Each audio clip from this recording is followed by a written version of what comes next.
오늘은 여호와를 송축하라 라는 제목으로 말씀의 은혜를 나누겠습니다. 오늘은 기독교 절기상으로 맥주 감사 주일입니다.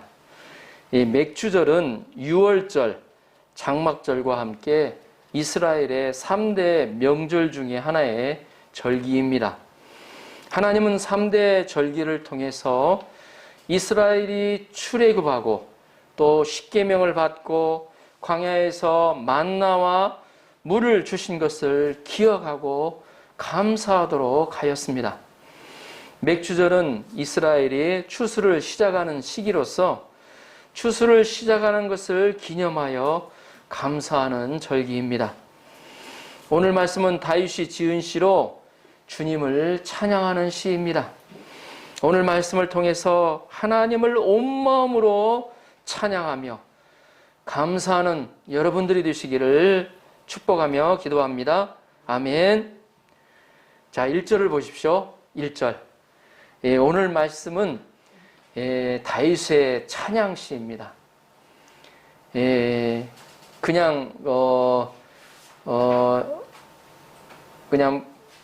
보통 그냥 읽는 식으로 읽으면 그 감동이 덜 오고요.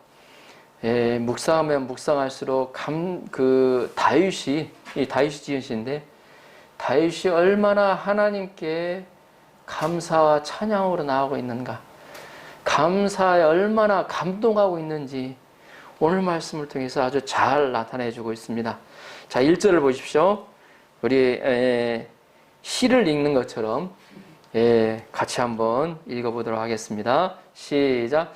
내 영혼아 여호와를 송축하라. 내 속에 있는 것들아 다 그의 거룩한 이름을 송축하라. 아멘. 다윗은 자신에게 명령하고 있습니다. 마음을 다하여 하나님을 찬양하라고 명령하고 있습니다. 내 영혼아 여호와 하나님을 찬양하라. 그의 거룩한 이름을 송축하라. 여기서 송축하라는 단어가 반복되어 나오죠. 송축하라는 것은 찬미하고 찬양하고 찬송하는 것을 말합니다. 하나님을 사랑하여 하나님의 사랑에 감동이 되어 하나님의 그 은혜에 감동이 되어 마음속에서 높이는 것입니다. 그는 먼저 자신의 영혼이 하나님을 찬양하기를 명령합니다. 내 영혼아, 자신의 영혼을 불러일으킵니다. 또 자신의 속에 있는 모든 것들이 하나님의 거룩한 이름을 찬양하기를 원합니다. 그렇게 했으라도 그거 찬양하는 게 부족하다는 거예요. 그는 자신의 속에 있는 오장육부를 통해서 자신의 세포 하나하나를 통하여 하나님을 찬송하기를 원합니다. 자신의 마음과 성품과 있는 힘을 다하여서 하나님을 찬송하기를 원합니다. 다윗이 자신의 영혼과 자신의 속에 있는 모든 것을 통해서 하나님을 찬송하는 이유가 무엇일까요? 2절을 보십시오. 2절도 한 목소리로 같이 한번 읽어보겠습니다. 시작. 내 영혼아 여호와를 송축하며 그 모든 은택을 잊지 말지어다. 아멘. 다윗이 하나님을 찬송하는 이유는 바로 하나님의 모든 은택에 있었던 것입니다. 그는 자신의 영혼에 있어서 하나님이 주신 모든 은택을 잊지 말고 찬양하라고 자신의 영혼에게 불러일으킵니다. 말씀을 묵상하다 보니까 이 찬양이 어쩔 수 없어서 찬양하는 것이 아니라 또 누가 시켜서 찬양하는 것이 아니라 찬양할 모든 수단과 방법을 동원해서라도 마음을 다하여 찬양하고자 하는 그 마음을 알 수가 있습니다. 하나님은 우리의 영혼을 통해서 마땅히 찬양받기에 마땅하신 분이심을 믿습니다. 아멘. 하나님은 우리의 영혼과 내 속에 있는 모든 것을 통하여 찬양하여도 아깝지 않으신 분이심을 믿습니다.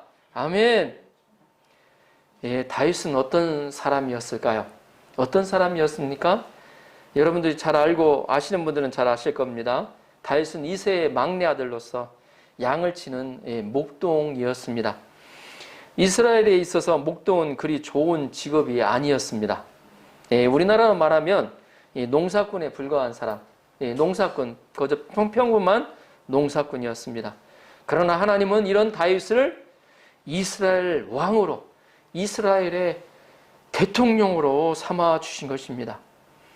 다윗은 자신을 이스라엘 왕으로 삼아 주신 분이 하나님이심을 믿었습니다. 그리고 왕으로 삼아 주신 은혜를 잊을 수가 없었습니다. 생각하면 할수록 자기에게 어떻게 해서 나에게 이런 은혜가 주어졌는가 이해할 수가 없었습니다. 그리고 왕으로 삼아주신 은혜를 잊을 수 없으며 그 은혜에 감사하며 하나님께 나아가 이렇게 기도했습니다. 사무엘하 7장 18절에는 이렇게 기록하고 있습니다. 다윗 왕이 여호와 앞에 들어가 앉아서 이르되 주 여호와여 나는 누구이오며 내 집은 무엇이기에 나를 여기까지 이르게 하셨나이까. 그는 목동이었던 그와 그의 집안을 영화롭게 하신 하나님 앞에 감히 몸둘 바를 모르고 감사하며 고백하고 있습니다. 그런즉 주 여호와여 주는 위대하시니 이는 우리 귀로 들은 대로는 주와 같은 이가 없고 주 외에는 신이 없음이니이다. 아멘. 더욱이 다윗을 메시아 예수 그리스도의 조상으로 삼으신 하나님의 은혜는 참으로 놀랍습니다. 다윗이 거기까지 생각할 수가 없었어요. 그러나 하나님은 다윗을 예수 그리스도의 메시아의 조상으로 선조로 삼아 주신 것입니다. 하나님은 은혜로우신 하나님이십니다.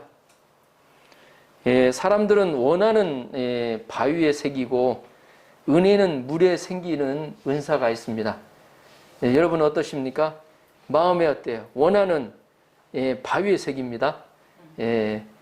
새기고 새기면 어때요? 항상 보면 새겨져 있잖아요. 보면 바위에. 근데 은혜는 물에 새기는 게 있는데 물에 새기면 어떻게 됩니까? 금방 그냥 없어지잖아요.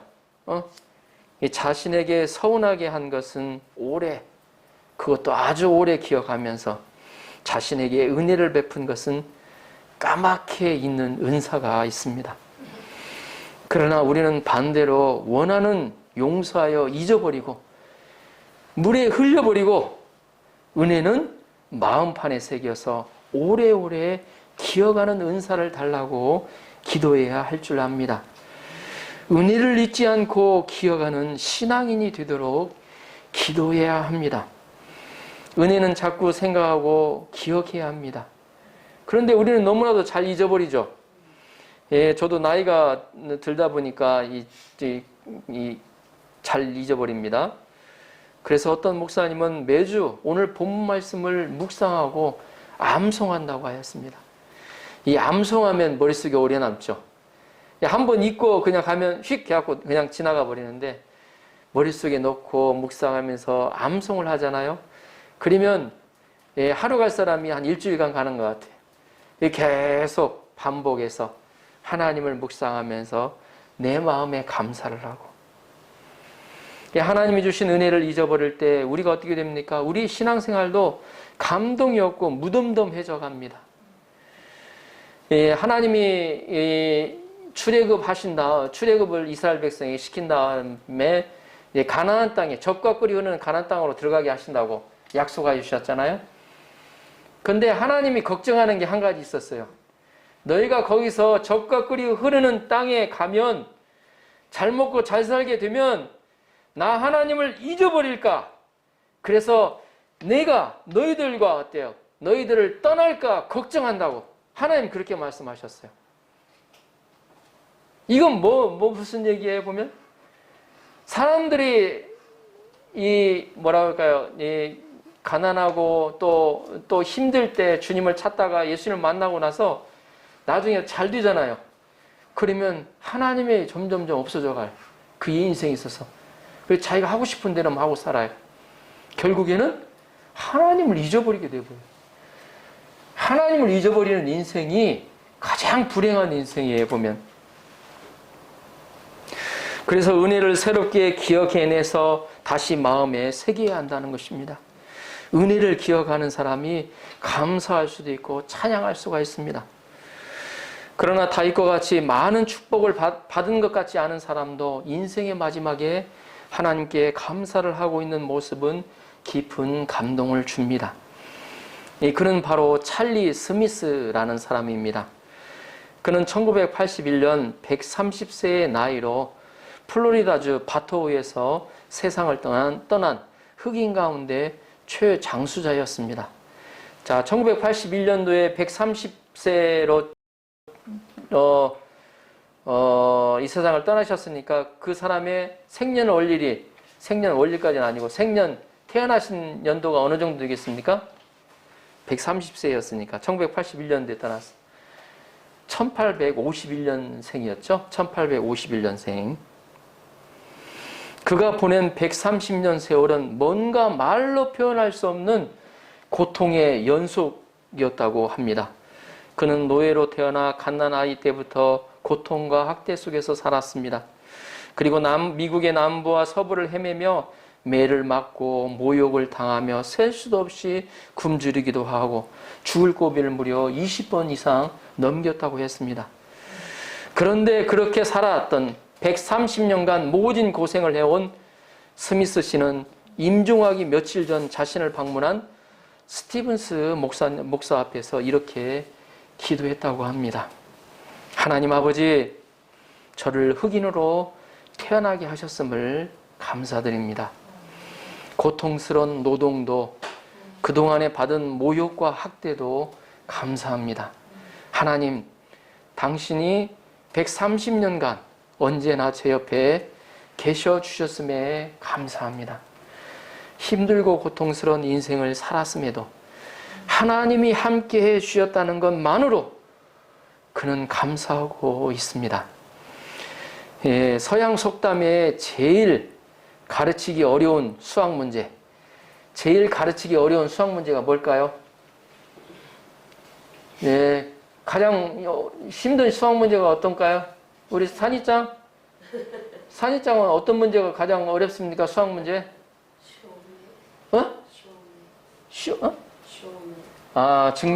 증명. 증명이 제일 어렵다 합니다. 증명이 정말 어려워요. 근데 이 서양 속담에 제일 가르치기 어려운 수학 문제는 뭐라고 했냐면 우리가 받은 복을 세어보는 것이라고 라는 말이 있다고 합니다. 우리가 받은 복을 세어보는 것, 그게 가장 어려운 수학 문제랍니다. 그만큼 우리들은 헤아릴 수 없는 은혜를 받으며 살아왔는데 그걸 잘 모른다는 것입니다. 그래서 감사는 가장 고급스러운 정서로 표현하고 있습니다. 사람들은 어때요? 희노, 애락, 애호욕과 같은 인간의 오육, 칠정을 우리 모두 누구나 갖고 있습니다. 이 많은 감정 중에서 감사는 선택적 감정이라는 것입니다. 객관적인 조건에 따라 자동적으로 느끼는 것이 아니기 때문에 그렇습니다. 우리는 감사보다도 뭐가 더 많이 나오죠? 불평, 불만이 내 입속에서 더 많이 나옵니다. 또한 감사를 흉내로 내서는 안 된다는 것입니다. 예를 들면 블록렌즈를 종이 위에 그냥 댈 때 초점거리를 맞추지 않고 그냥 대면 어떻게 됩니까? 블록렌즈를 한번 종이 위에다 딱 대고 어때요? 안 되잖아요. 아무 변화가 일어나지 않습니다. 그러나 초점을 맞춰가지고 잔또 이렇게 햇볕 가운데 초점을 맞춰가지고 그 안에 또 어때요? 집광을 시켜야 되죠. 거기한테 집중을 시켜놓으면 불이 그 가운데 지펴집니다. 이처럼 감사도 집중해서 마음을 들여 최고의 순서로 최대한 노력을 해야 그 효력이 나타난다는 것입니다. 바로 다윗이 오늘 그 마음 가운데 영혼을 불러 깨우고 자기에 있는 모든 것들을 통하여 하나님을 찬양하고 있지 않습니까? 누가복음 17장을 보면 예수님이 한 마을에 들어가시는데 10명의 나병 환자들이 나와 소리치며 간구하였습니다. 10명의 나병 환자들, 그 당시에는 어때요? 고칠 수 없는 병이에요. 요즘에도 어때요? 요즘에는 약이 좋게 나와서 고치지기도 한다고 하는 것 같은데 그 당시에는 고칠 수 없는 것 같아요. 불치병이었어요. 그러니 어떻게 했어요? 예수 선생님이여 우리를 불쌍히 여기소서, 우리를 제발 불쌍히 여기서 고쳐주시옵소서. 그들은 계속해서 예수님이 오시는 모습을 보면서 예수님께 소리 지르며 간절히 간구하였습니다. 예수님은 이런 그들을 보시고 가서 제사장들에게 너희 몸을 보이라고 말씀하십니다. 그 당시 나병 환자와 같은 사람들은 나으면 반드시 제사장들에게만 보이고 제사장들에게 보이고 나았다는 확인을 받아야 사람들과 함께 살 수가 있었어요. 그렇지 않으면 격리되어서 살았어요, 보면. 그런데 그들은 낫지도 않았는데 예수님의 말씀에 그대로 순종하여 제사장에 나아갔습니다. 그런데 이게 웬일입니까? 그들이 가다가 전부 깨끗함을 받은 거예요. 가는 도중에 깨끗함을 받은 겁니다. 할렐루야! 가다가 깨끗함을 받았어요. 제사장 앞에 가지도 않았으면서 그들의 기쁨이 어떠했겠습니까?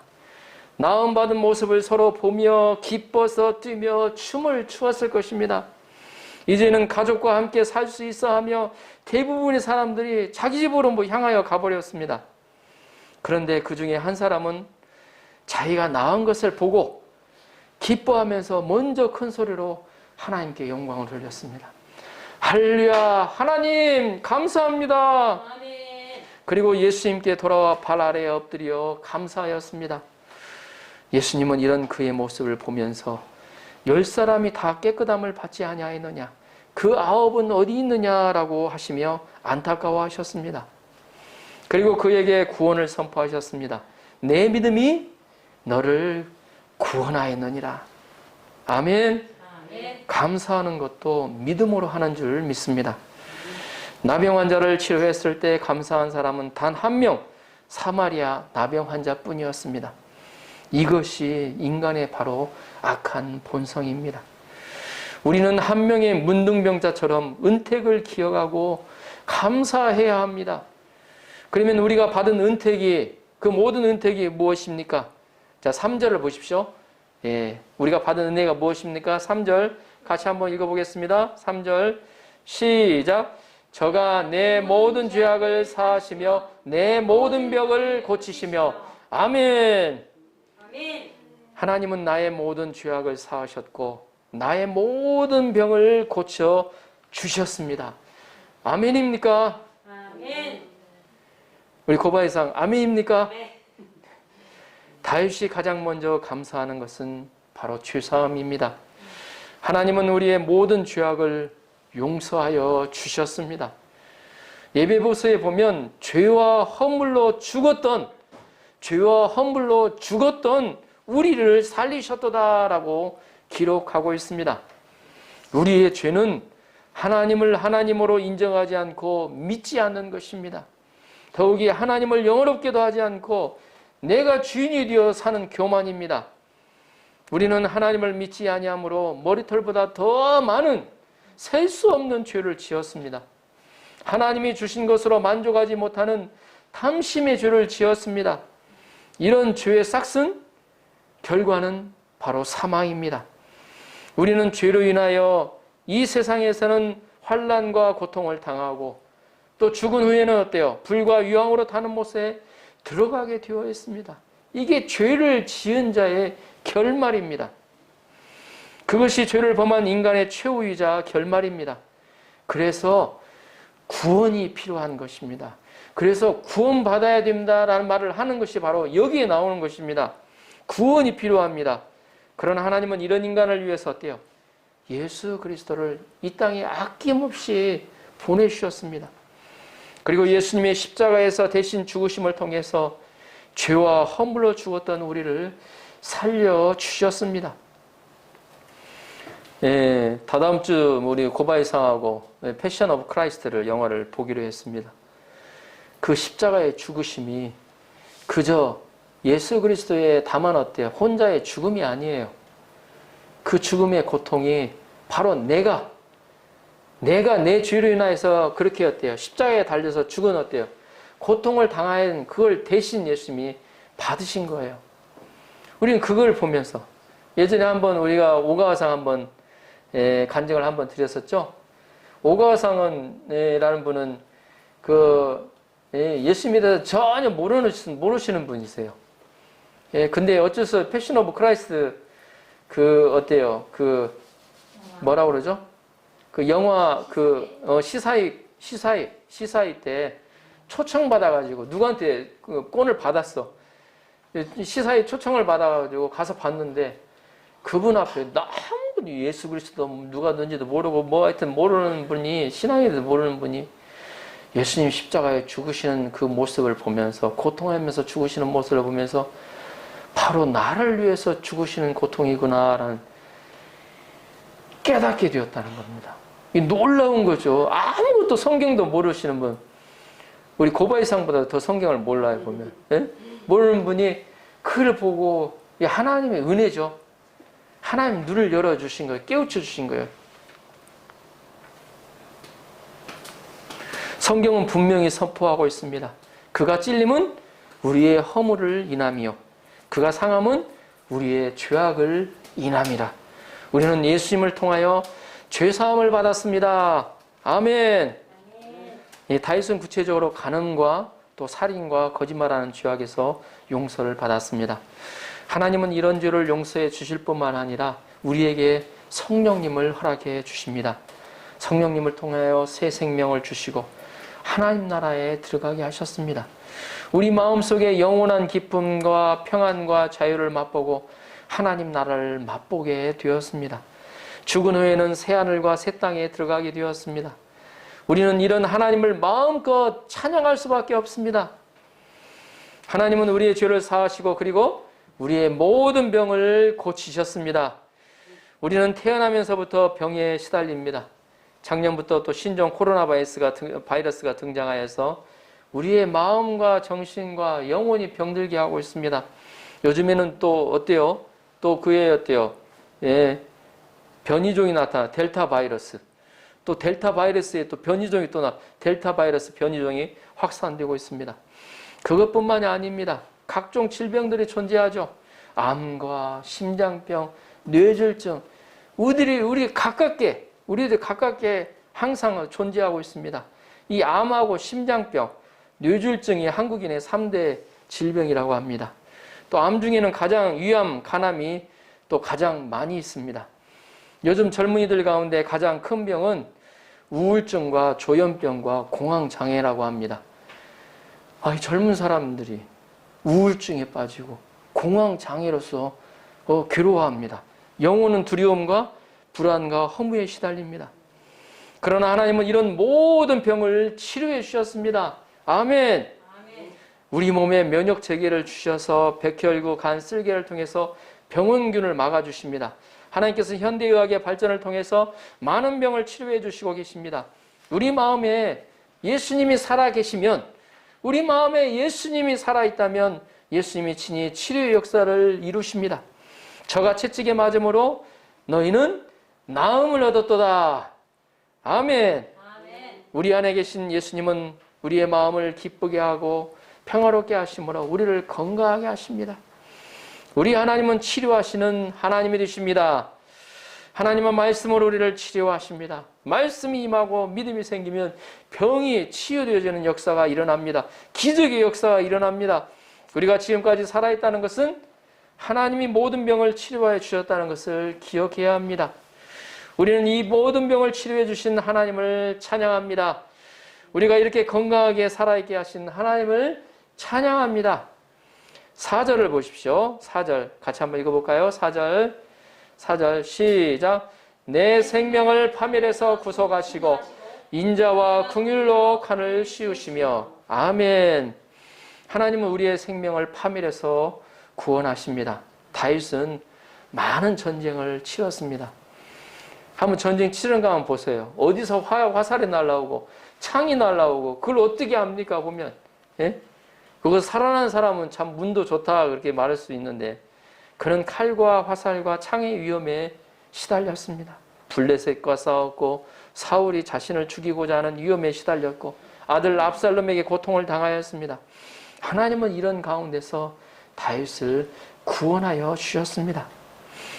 우리 주위에는 우리를 파멸시키는 것이 많이 있습니다. 미국에는 허리케인이 불어서 매년 어때요?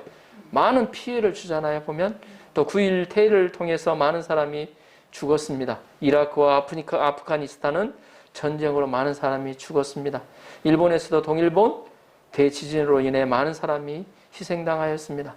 많은 사람이 지금도 교통사고로 죽어가고 있습니다. 사스와 조류 독감, 메르스, 이제는 코로나19까지 전염병이 인류를 위협하고 있습니다. 뿐만 아니라 사단은 우리에게 불신과 또 의심과 교만과 탐욕과 거짓을 심어서 우리를 하나님에게서 떠나게 하고 우리를 죽이고 있습니다. 그러나 하나님은 이런 파멸에서 우리를 구원하여 주시는 분이십니다. 뿐만 아니라 하나님은 인자와 궁일로 관을 씌워 주셨습니다. 이 관은 이 왕관을 의미합니다. 하나님은 우리에게 인자와 궁일을 베풀어서 황공주, 황태자로 세워주셨습니다. 우린 과거 사단의 자식이요 어둠의 자식이었습니다. 그러나 예수 그리스도의 영을 주셔서 우리를 하나님의 자녀로 삼아주셨습니다. 하나님께서 우리의 아버지가 되어주시고 우리를 높여주신 것입니다. 공동 번역에는 자비와 사랑과 자비로 단장해 주시는 분으로 나옵니다. 하나님께서 우리에게 사랑과 자비를 베풀어 주셨습니다. 우리를 아름답게 해주셨습니다. 여자들이 자수를 하는 것을 술을 넣는다고 그러죠. 보면 뒤에서 보면 어때요? 그 앞에서 보면 이쁘게 보이는데 밑에서 보면 어때요? 실타래 막 여기가 여러 개 해서 별로 어때 지저분하고 좀 추하게 보이죠. 그러나 앞에서 보면 어때요? 아름다운 그림이 나옵니다. 이쁘잖아요. 보면. 예? 마찬가지로 우리의 삶은 한 면에서 보면 고난과 시련과 슬픔의 연속처럼 보일 수 있습니다. 그러나 다른 한편에서 바라보면 하나님은 우리를 사랑과 자비로 아름답게 하여 주십니다. 우리는 우리의 삶은 현재는 다 이해할 수 없지만 하나님의 사랑과 자비 편에서 보면 하나하나가 아름다운 단장과 같습니다. 다윗은 사울에게 쫓기고 도망하는 생활을 하였습니다. 그는 왕의 절대 권력 앞에 언제 죽임을 당하여도 그것은 시간 문제였어요. 바로 죽음이 그의 고백이었대요. 죽음이 바로 내 옆에 있다고 고백할 정도였습니다. 그런 삶이 얼마나 힘들고 고통스러웠겠어요. 하루하루를 사는 모습이. 그러나 하나님은 위험한 상황마다 하나님이 그를 지켜주셨습니다. 그뿐만 아니라 하나님은 그 고난을 통하여 다윗을 하나님의 마음에 합한 사람으로 연단하여 주셨습니다. 다윗은 많은 연단을 통하여 다른 사람을 깊이 이해하고 사랑하는 사람이 되었습니다. 메시아의 그림자로 불려질 정도로 그 내면이 하나님의 합한 자가 되었습니다. 5절을 보십시오. 5절 같이 한번 읽어볼까요? 5절 같이 한번 읽어보겠습니다. 시작. 좋은 것으로 내 소원을 만족하게 하사 내 청춘으로 독수리같이 새롭게 하시는도다. 하나님은 좋은 것으로 우리의 소원을 만족해 해 주십니다. 우리에게 햇빛과 공기와 물을 주십니다. 여러분, 햇빛을 주신 햇볕이 자기에게 주어진 것에 대해서 감사해 본 적 있으십니까? 여러분, 나에게 말마다 어때요? 네? 공기가 주어진 것에 대해서 감사를 해보신 분 있으세요? 공기 돈 내고 요즘에는 하시는 분도 있지만 예? 공기 어때요? 주어진 것에 대해서 감사해 보신 분 계세요? 근데 이 공기 어때요? 10분만 못 맡으면 어떻게 됩니까? 10분이에요. 많이도 안 걸려요. 10분만 못 맡으면 그 결과는 여러분이 잘 아실 겁니다. 아름다운 경치를 주셨어요. 아름다운 경치를 보는 눈을 주셨어요. 건강하게 걸어 다닐 수 있는 제 몸을 주셨어요. 그런데 우리는 어때요? 나이 걸어 다닐 수 있어서 얼마나 감사한지. 예? 또 어때요? 맛있는 것을 어때요? 눈을 보고 어때요? 먹을 수 있어서 얼마나 감사한지. 편안한 집에 가서 어때요? 누워서 잘 수 있는 은혜가 얼마나 감사한지. 그러면서도 저희들의 입이 어떻습니까? 예, 그러면서도 불평, 불만이 나오죠. 감사를 찾다 보면 한이 없습니다. 내 주위에 얼마나 하나님이 우리에게 가정을 주시고 집도 주시고 형제도 주시고 부모님도 주시고 잠잘 곳도 주셨어요. 우리에게 컴퓨터를 주시고 무선 인터넷 주시고 스마트폰도 주셨잖아요. 보면 뿐만 아니라 우리에게 가장 좋으신 성령님을 허락해 주셨어요. 성령님은 영원히 목마르지 않는 영생의 샘물이 되십니다. 우리에게 지금은 어때요? 당장은 좋지 않은 것처럼 보이는 것도 있습니다. 그러나 하나님 편에서 보면 그 모든 것이 다 좋은 것입니다. 감사할 뿐입니다. 하나님은 우리의 청춘으로 독수리같이 새롭게 하십니다. 우리의 겉사람은 늙는 것은 어쩔 수 없습니다. 저도 요즘 치과에 가서 이를 한 3개 빼고 치료를 받고 있는데 역시 나이가 들면 여러 가지 어때요? 빠지는 것도 있고 점점 어때요? 어쩔 수 없어요. 늙어가는 것은. 점점 어때요? 몸도 어때요? 후루이모노니 헌 것이 되어가는 거죠. 보면 하나님은 우리에게 독수리 날개치며 올라같은 새 힘을 주십니다. 독수리는 깃털을 뽑고 부리를 갈고 제2의 탄생을 한다고 합니다. 그 실제적으로 어때요? 하다가 이제 나이가 들어가지고 이제 뭐 이렇게 움츠리고 있다가 그걸 어때요? 다시 깃털을 막 뽑는다고 그래요. 그 다음에 부리를 막 갈고 제2의 또 탄생을 하는 그런 게 있다고 합니다. 우리는 예수님 안에서 우리의 속사람은 새롭게 됩니다. 고린도후서 4장 16절은 이렇게 기록하고 있습니다. 그러므로 우리가 낙심하지 아니하노니 우리의 겉사람은 낡아지나 우리의 속사람은 날로 새로워지도다. 아멘. 우리의 겉사람은 낡아집니다. 점점 연약해지고 힘도 없어지고 어때요? 헌 것으로 아름다운 것도 어때요? 점점 어때요? 주름살이 늘어가고. 그러나 예수 그리스도 안에서 우리가 낙심하지 않을 수 있는 게 뭐냐면 우리의 속사람은 날로 새로워지도다. 아멘. 우리에게 이렇게 센 소망이 됩니다. 응? 사람들은 자동차를 바꾸고 핸드폰을 바꾸고 옷도 새 것으로 바꿉니다. 브랜드mon으로 바꿉니다. 그래도 우리의 마음은 한순간 결국엔 새로워지지 않습니다. 성령님 우리의 마음을 새롭게 하여 주십니다. 여호와를 앙망하는 자는 달려가도 걸어가도 피곤치 않는 힘을 주십니다. 우리 안에 계신 성령님은 젊은이다운 정열과 소망을 주십니다. 성령님이 임하면 젊은이들은 어때요? 환상을 볼 뿐 아니라 늙은이도 꿈을 꾸게 됩니다. 우리가 영원한 젊은이로 살게 하시는 하나님을 찬송합니다. 다윗은 여호와를 힘입어 성벽을 넘고 여호와를 힘입어 활을 쏘고 창을 휘둘렀습니다. 그가 이렇게 젊은이같이 평생을 살 수 있었던 것은 하나님이 그를 새롭게 하셨기 때문입니다. 아멘. 마무리하면서 결론적으로 오늘은 맥주 감사 예배로 드리면서 다윗의 찬양시를 함께 묵상하였습니다.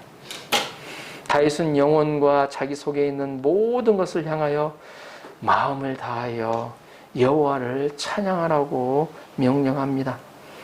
하나님은 우리의 모든 죄악을 사하시고 모든 병을 고쳐주셨습니다. 우리의 생명을 파멸에서 구원하시고 인자와 긍휼로 아름답게 하셨습니다. 더 나아가 우리를 좋은 것으로 만족하게 하시고 새롭게 하여 주십니다. 여호와 하나님의 은혜가 저와 여러분들에게 차고 넘쳐 찬양으로 흘러나오게 축복해 주시기를 축복하며 기도합니다. 아멘.